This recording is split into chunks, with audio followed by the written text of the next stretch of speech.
Commander Thyron Velketh stood on the bridge of the Sovereign's Blade and watched the blue planets spinning slowly below him, his four eyes scanning the surface with cold interest, as his clawed hands rested behind his back in the posture of absolute confidence that had carried him through 40 cycles of conquest. The Valeth Dominion had crushed over 200 species beneath its heel, and Thyron had personally overseen the subjugation of 17 worlds, each one falling like grain before the harvester, each civilization learning the same hard lesson that resistance against the Dominion was not just futile, but laughable. And now it was humanity's turn. He turned away from the viewport and walked toward the central command table where his officers had gathered, their chitinous bodies gleaming under the pale lights of the bridge, their compound eyes watching him with the mixture of respect and fear that he had cultivated over decades of ruthless leadership. "Report," he commanded, his voice carrying the weight of absolute authority. Sub-Commander Vethra stepped forward and activated the holographic display, bringing up images and data streams that painted a picture of the species they were about to conquer. "The Terrans, Commander," Vethra began, her tone clinical and detached. "They call themselves humans, and they originate from a world they name Earth, which our scouts have classified as a Category 7 death world." Thyron made a dismissive sound deep in his throat, a clicking noise that conveyed his lack of concern. "Death world classifications are assigned by cowards who fear harsh weather," he said. "What do we know of their military capabilities?" Vethra hesitated for just a moment, and Thyron noticed, but chose not to comment on it yet. "Their technology is inferior to ours by approximately 3 generations," she continued. "Have no natural armor, no venom glands, no regenerative capabilities of note, and their average lifespan is less than 100 cycles, which means their experience in warfare is limited by their biology." Another officer, Lieutenant Kethril, spoke up from the side of the table, his voice carrying a note of caution that Thyron found irritating. "Commander, I feel obligated to mention that 3 of our scouting fleets have gone silent in human space over the past cycle, and we have received no distress signals or any communication explaining their disappearance." Thyron turned his gaze upon the lieutenant, and the younger officer visibly shrank under the weight of those 4 cold eyes. 3 fleets crewed by inexperienced officers who likely flew too close to a star or stumbled into an asteroid field, Thyron replied, his voice dripping with contempt. "I will not delay a conquest because some fools forgot how to navigate." He turned back to the display and studied the colony world below them, a planet that humans called Elysium 4, which was home to approximately 4,000 human settlers according to their intelligence. 4,000 soft-skinned creatures with no natural weapons and inferior technology. He almost felt sorry for them. Almost. "The colony appears to be primarily agricultural," Vethra continued. "They grow food crops and raise livestock, and their defensive capabilities appear minimal at best, with no orbital platforms and only a small security force equipped with basic projectile weapons." Thyron allowed himself a rare smile, his mandibles clicking together in satisfaction. "Farmers," he said, savoring the word. "We are about to conquer a world of farmers, and this is what the Dominion High Council was worried about?" He had received communications from the Council expressing concern about the human expansion into this sector of space, warnings that spoke of strange reports and unusual behavior from this new species. But Thyron had dismissed those warnings as the paranoid ramblings of politicians who had never stood on a battlefield. He was a warrior, and warriors did not fear farmers. "Prepare 10,000 shock troops for ground deployment," he ordered. "I want this colony secured within 6 hours, and I want the human leadership brought to me alive so they can formally surrender their world to the Dominion." His officers moved to obey, and the bridge became a hive of activity as orders were transmitted and troops were mobilized and dropships were prepared for the assault. Thyron returned to the viewport and looked down at the planet once more, imagining how it would look with Dominion banners flying over every settlement, with human workers toiling in the fields to feed his empire, with another world added to the long list of his conquests. He thought about the reports he had read about human behavior, the strange details that his analysts had flagged as noteworthy, but that he had dismissed as irrelevant. Humans apparently formed strong emotional bonds with each other, which was seen as a weakness by Valith standards, because attachment led to poor decision-making on the battlefield. Humans also had a tendency toward what the reports called irrational bravery, which meant they sometimes fought in situations where surrender was clearly the logical choice. Thyron found this amusing rather than concerning, because bravery without the strength to back it up was just another form of stupidity. "Commander," a communications officer called out, "we are intercepting transmissions from the surface." "Display them," Thyron ordered. The holographic display shifted to show audio waveforms and translation data as the computer worked to decode the human communications. Thyron expected panic, perhaps pleas for evacuation, or desperate calls for military assistance from the human government. What he heard instead made him pause. The transmissions were calm, organized, and focused, with different voices coordinating movements and positions as if they were preparing for something. And then one phrase began to repeat across multiple channels, spoken by different voices with different accents, but all carrying the same strange intensity. "Hold the line." Thyron frowned, his mandibles clicking in confusion. "What does that mean?" he asked. Vethra consulted her datapad and shook her head slowly. "It appears to be a military phrase, Commander, an order to maintain position regardless of circumstances. But I do not understand why farmers would be using military terminology." Thyron stared at the display for a long moment, and for the first time since entering human space, he felt something stir in the back of his mind. Something that might have been the faintest whisper of doubt. Immediately, because doubt was for the weak, and he was Commander Thyron Velketh of the Valith Dominion. He had never lost a battle. He was not about to start now. "Begin the invasion," he commanded, and his voice carried no hesitation whatsoever. As the first dropships launched from the Sovereign's Blade and began their descent toward Elysium 4, Thyron watched them fall like meteors through the atmosphere, and he allowed himself to imagine the terror that the humans below must be feeling as they saw death coming for them from the sky. He could not have known that the humans were not feeling terror at all.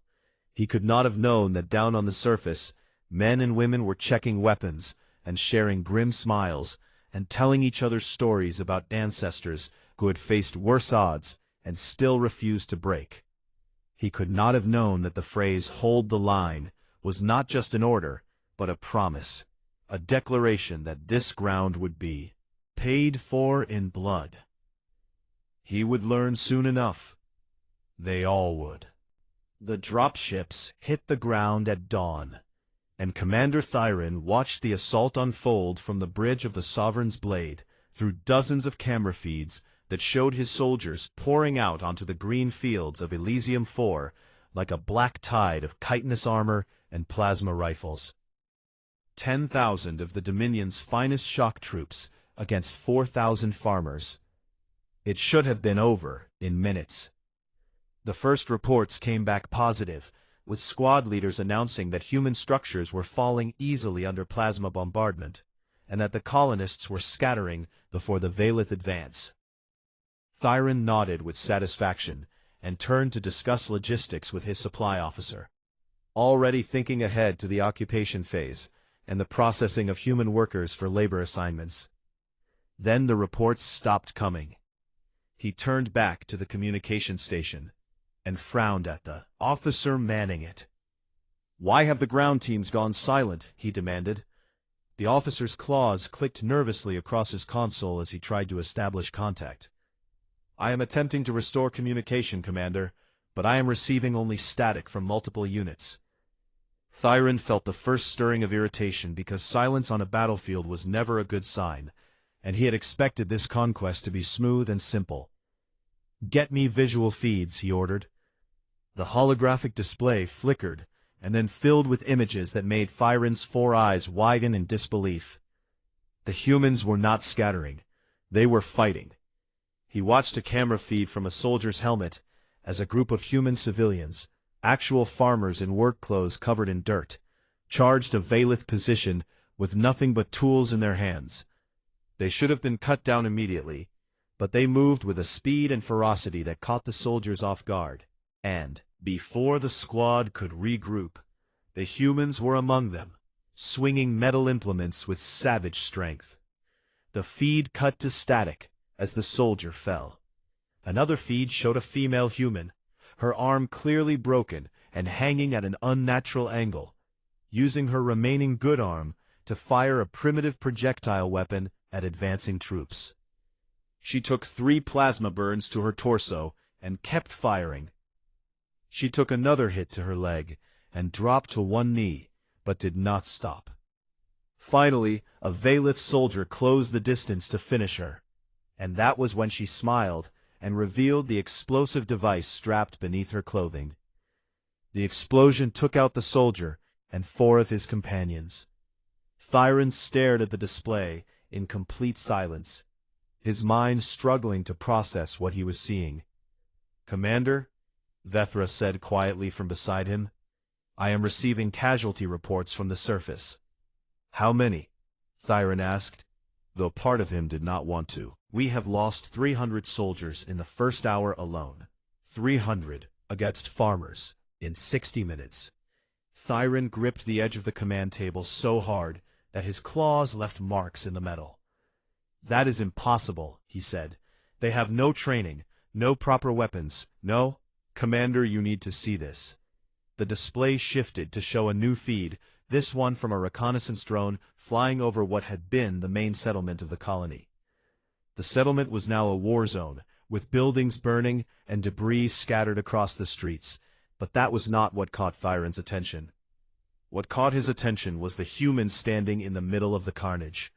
It was a male, wearing what appeared to be actual combat armor rather than civilian clothing, and he was covered from head to toe in blue Valith blood. He was smiling. As Thyron watched, the human looked up directly at the drone, as if he could sense he was being observed, and raised one hand in a casual wave. Then he lifted his weapon and fired, and the feed went dark. Thyron stood in silence for a long moment, and the bridge around him had gone quiet as well, every officer watching and waiting for his response. "Continue the assault," he finally said, and his voice was steady, even though something cold had begun to coil in his stomach. "We have superior numbers and superior firepower, and we will take this colony regardless of their resistance." The battle raged for hours.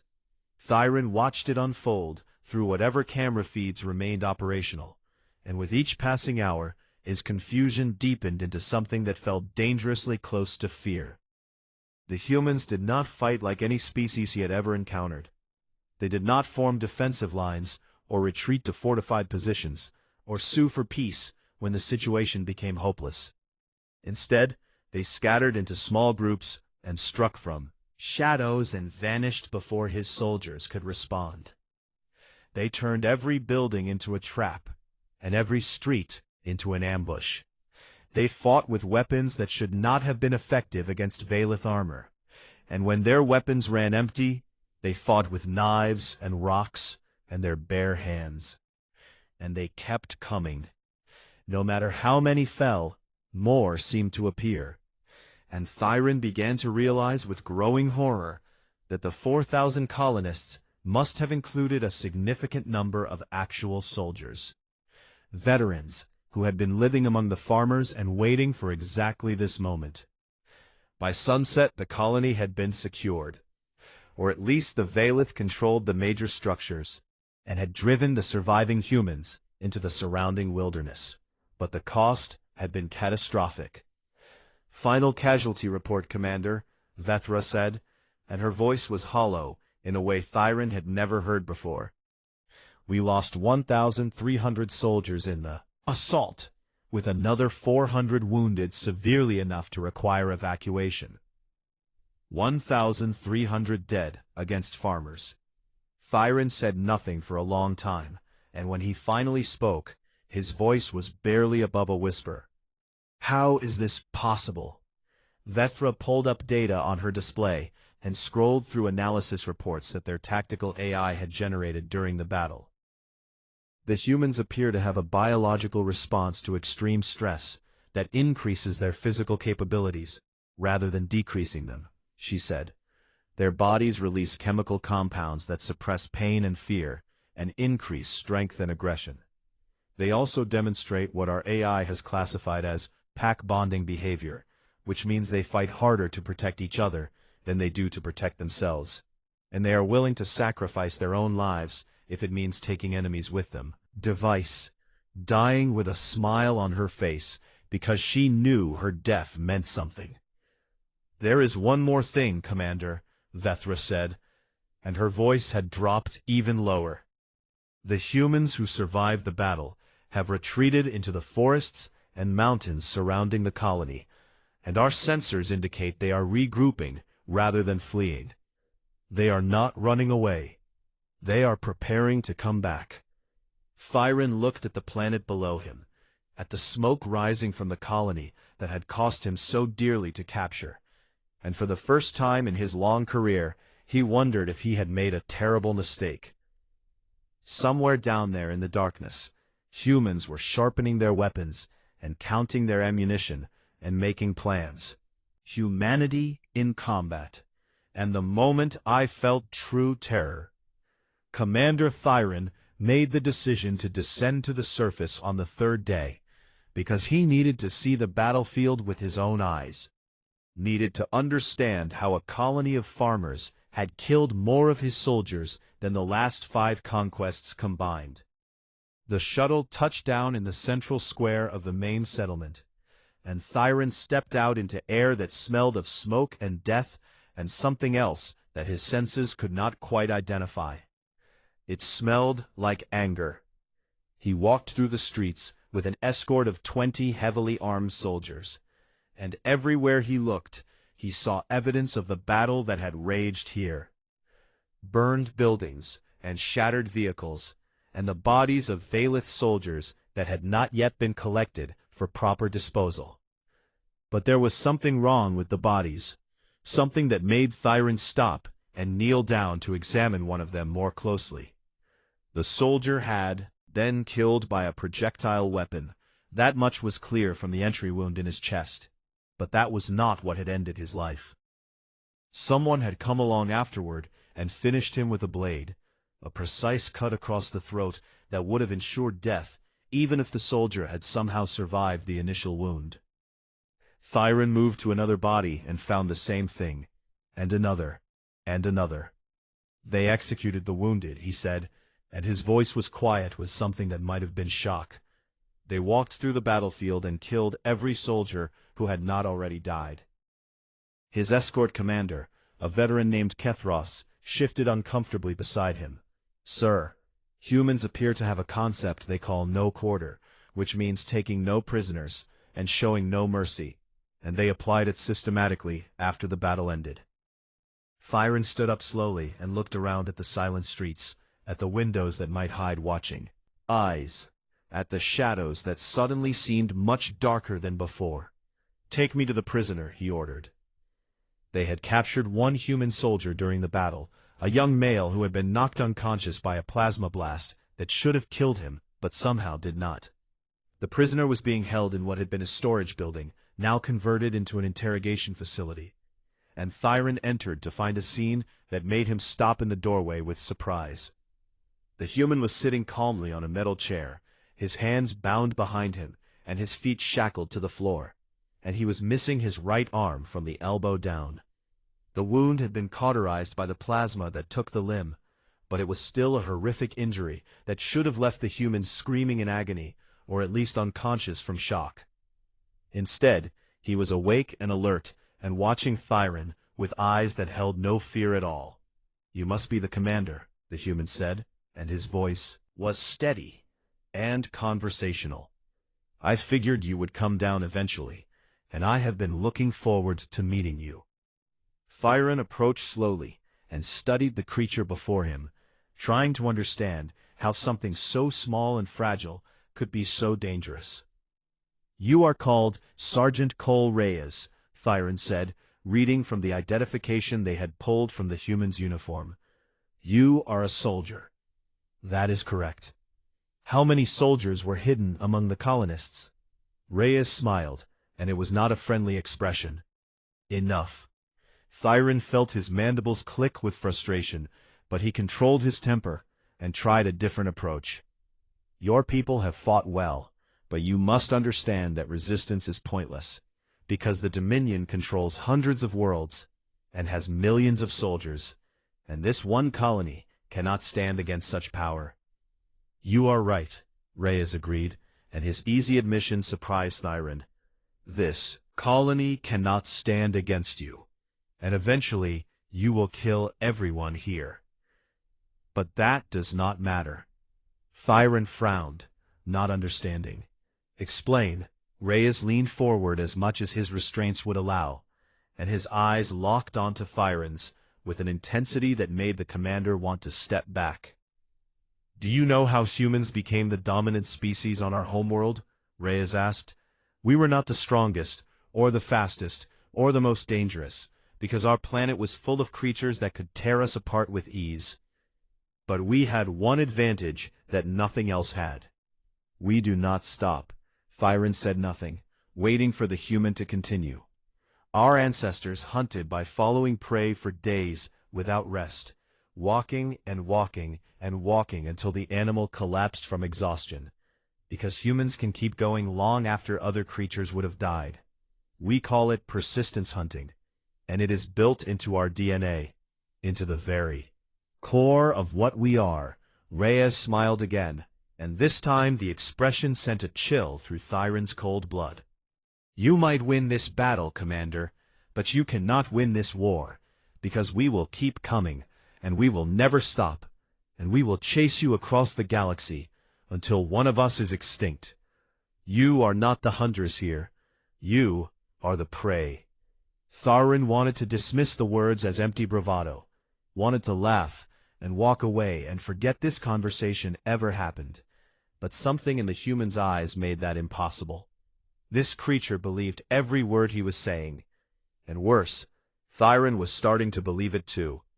He left the interrogation room and returned to his temporary command post, where he found Vethra waiting with a report that made the cold feeling in his stomach grow even colder. "3 outposts were attacked last night," she said, and her voice was barely a whisper. "All personnel were killed, and we received no distress signals or warnings of any kind." "How is that possible?" Thyron demanded. "We have sensors and patrols and—" "The humans came in complete silence," Vethra interrupted. "They killed the sentries without making a sound, and then eliminated everyone else before anyone could react." She paused and looked at her datapad with an expression that Thyron had never seen on her face before. "They left a message, Commander." "What message?" "It was carved into the wall of the command center in one of the outposts, written in the Valith language." She turned the datapad around so Thyron could see the image. 3 words, carved deep into the metal with what must have been a blade, jagged letters that seemed to mock him even through the screen. "We are still here." Thyron stared at those words for a long time, and somewhere in the distance he heard a sound that made his blood run even colder than it already was. It was a human voice, singing, the melody drifting through the night from somewhere in the surrounding darkness. The song was slow and haunting, and filled with a promise of violence to come. And Thyron finally understood what Sergeant Reyes had been trying to tell him. This was not a conquest. This was a hunt, and he was not the hunter. H1. Humanity in combat. And the moment I felt true terror. H1. 1 week had passed since the invasion began, and Commander Thyron had stopped sleeping. Every time he closed his eyes, he saw the faces of dead soldiers and heard the echo of human singing in the darkness. And so he stayed awake on the bridge of the Sovereign's Blade and watched the planet below with eyes that had grown hollow and haunted. The colony was secure, his officers kept telling him. The major objectives were under Valeth control, and the human resistance had been reduced to scattered guerrilla attacks that posed no real threat to the occupation. But Thyron knew they were lying to themselves. He knew because every night brought new reports of soldiers who had vanished from their posts, of supply convoys that had been ambushed and destroyed, of communication relays that had been sabotaged with such precision that his engineers could not figure out how the humans had even accessed. The enemy was everywhere and nowhere, striking without warning and disappearing before anyone could respond. And his army was slowly bleeding to death from 1,000 tiny cuts. "Commander, we have detected a human ship entering the system." Thyron turned to the sensor officer with something that might have been hope, because a ship meant a target, something he could actually fight instead of these shadows that slipped through his fingers. "Show me." The display activated to reveal a single vessel approaching Elysium 4, and Thyron felt his hope curdle into confusion. It was a carrier, but barely. A battered old ship that looked like it had been through a dozen battles and lost most of them, trailing debris and venting atmosphere from multiple hull breaches. "That is their reinforcement?"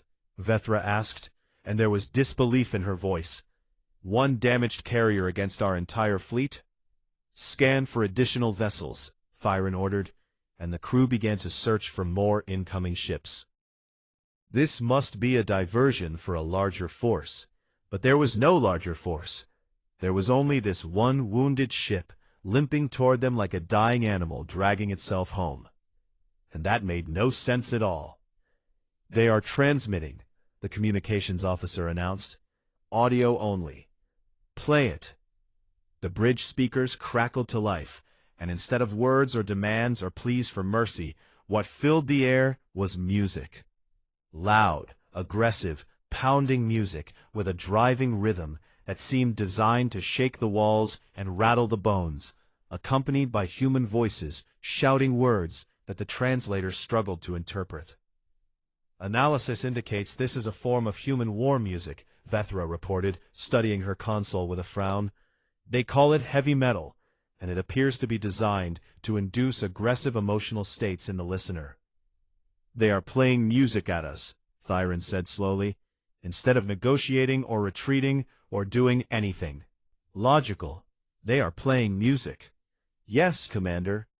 Thyron stared at the approaching carrier and tried to understand the minds that would do such a thing, would fly a broken ship into certain destruction while broadcasting songs of war.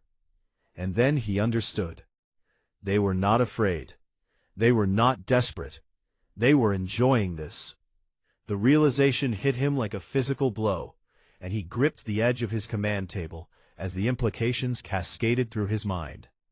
These creatures had traveled across the void in a damaged ship, knowing they would probably die, and they had done so with songs on their lips and joy in their hearts, because to them, this was not a tragedy. This was a celebration. "Commander," Kethros said quietly from beside him, and the veteran officer's voice carried a tremor that Thyron had never heard before. "Request permission to speak freely." "Granted. We should retreat." Thyron turned to look at his officer, at the warrior who had served him faithfully for 20 cycles and never once shown fear. And he saw something in Kethros's eyes that looked like the beginning of madness. "We should gather our remaining forces and leave this system and never return," Kethros continued, his voice rising with each word. "These humans are not natural, not normal, not anything we have encountered before. And if we stay here, they will destroy us all." Thyron's hand moved before he could think about it, drawing his sidearm and firing a single plasma bolt through Kethros's chest. The officer crumpled to the deck without a sound, and the bridge went silent as every eye turned to the commander. "Does anyone else wish to suggest retreat?" Thyron asked, and his voice was ice. No one spoke. Good. Now destroy that carrier and end this farce. The Sovereign's blade opened fire with its main batteries, and the human carrier began to come apart under the barrage. Explosions rippling across its hull as compartment after compartment was breached. But even as the ship died, Thyron noticed something strange. Dozens of small objects were launching from the carrier, shooting down toward the planet below, too small and too fast for his weapons to track effectively. "What are those?" he demanded. Vethra studied her sensors and went pale beneath her chiton. "Escape pods, Commander, loaded with human soldiers." "How many?" "Approximately 300. 300 human soldiers had just ejected from a dying ship and were falling toward a planet where their comrades waited. And they had done so knowing that they had just lost their only way home. They had nothing left to lose. Nothing at all. "Commander," the communications officer said, and his voice was shaking, "the humans on the surface are transmitting again." "What are they saying?" The officer swallowed hard and read from his display. "Welcome to hell. Signed, Sergeant Cole Reyes." Thyron felt the blood drain from his face as he realized what that meant. The prisoner had escaped. The human who had promised to hunt him across the galaxy was now free and loose on the surface, with hundreds of fresh soldiers falling from the sky to join him. And there was nothing Thyron could do to stop what was coming. He looked around the bridge at his officers, at the fear that they were trying so hard to hide, at the doubt that had crept into eyes that had once held nothing but confidence. "Prepare the ground forces for assault," he ordered, and his voice sounded hollow even to his own ears. "We end this tonight." But even as he gave the command, he knew deep in his heart that the ending would not be the one he wanted. The humans were coming, and they were bringing their music with them, humanity in combat, and the moment I felt true terror. The final night began with silence.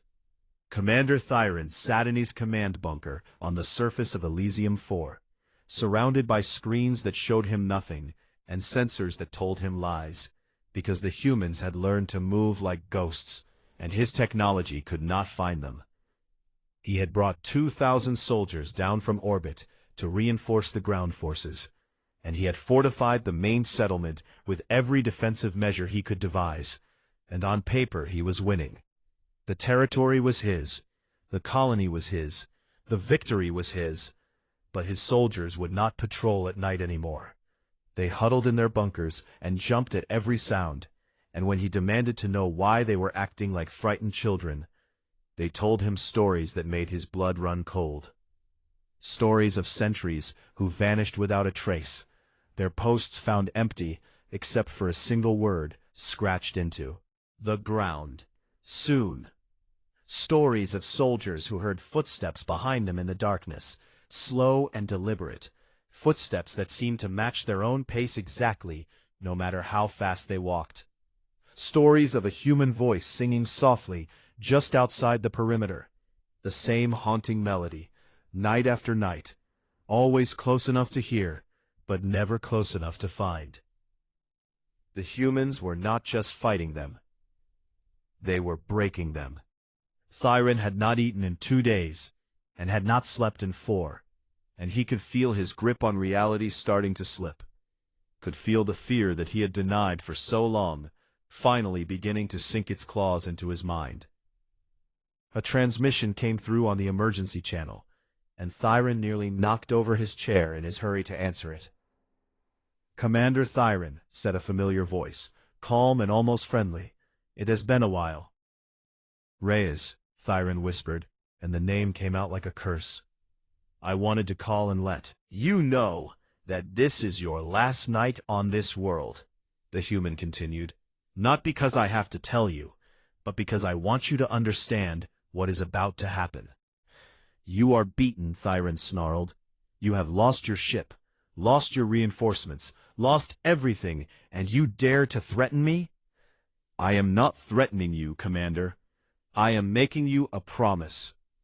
The transmission ended with a soft click, and Thyron was left staring at the silent communicator with a feeling of dread that he could not name. "Commander," Vethra said from across the bunker, and her voice was tight with fear. "Motion sensors are detecting movement at the perimeter." "How many?" "All of them, sir." "All of them?"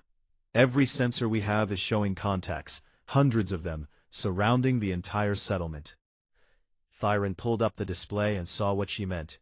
A ring of heat signatures and motion blips that encircled his position like a noose being drawn tight. And even as he watched, the contacts began to move forward, slowly. Not running, not charging, not rushing toward battle with the urgency of soldiers who needed surprise to survive.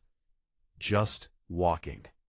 "They want us to see them," Thyron said, and the realization made his stomach turn. "They want us to know they are coming." He grabbed his communicator and started shouting orders, commanding his troops to defensive positions, demanding that weapons be charged and barriers be reinforced.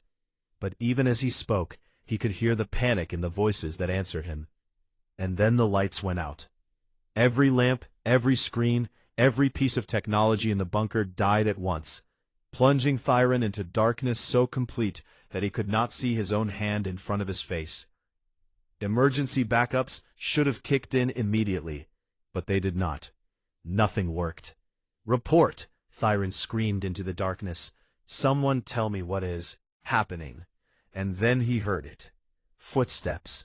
Not outside, not at the perimeter, but inside the bunker itself, moving toward him through the black with slow and measured steps. Someone activated a chemical light, one of the emergency flares that did not rely on power, and the bunker flooded with harsh red illumination. And Thyron saw them. Humans, dozens of them, already inside his command center, standing among his officers like they had always been there, their weapons drawn, and their faces painted with dark colors that made them look like demons from some primitive nightmare. At the front of them stood Sergeant Cole Reyes, his missing arm replaced with nothing but a bandaged stump, his remaining hand holding a Valeth blade that gleamed in the red light. He was smiling. "How?" Thyron managed to say, the word coming out as barely more than a croak. "Your perimeter was never as secure as you thought," Reyes replied. "We have been inside your defenses for days, watching and waiting and getting ready for this moment. We have been behind you and beside you and among you, and you never even knew." Thyron looked around at his officers and saw that none of them were moving. None of them were fighting back, because they all understood that it was already over. The humans had won before the battle even began. Reyes stepped closer, and Thyron found himself backing away until he hit the wall and could go no further. "I told you that we do not stop," Reyes said softly. "I told you that you were the prey.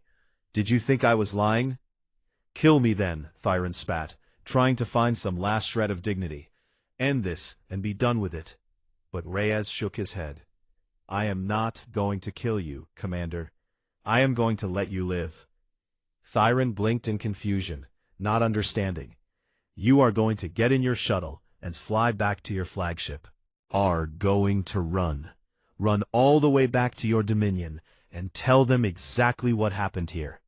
Tell them what humans are capable of. Tell them that we are watching. Tell them that we are coming." Reyes leaned in close, so close that Thyron could smell the blood on him and feel the heat of his breath, and his eyes burned with something that went beyond anger, beyond hatred, beyond anything Thyron had ever seen. Tell them to be afraid. And that was the moment. That was the moment Thyron finally understood what true terror felt like. Not the fear of death, because death was simple and familiar. This was the fear of something ancient and unstoppable, something that had been forged in fire and blood over thousands of years of endless war, something that smiled as it killed and sang as it died. This was the fear of facing a species that had fought its way to the top of a death world, and then looked up at the stars and decided that the universe was next. Thyron walked out of that bunker on shaking legs, walked past rows of human soldiers who watched him with silent contempt, walked to his shuttle, and flew away from that cursed planet as fast as his engines would carry him.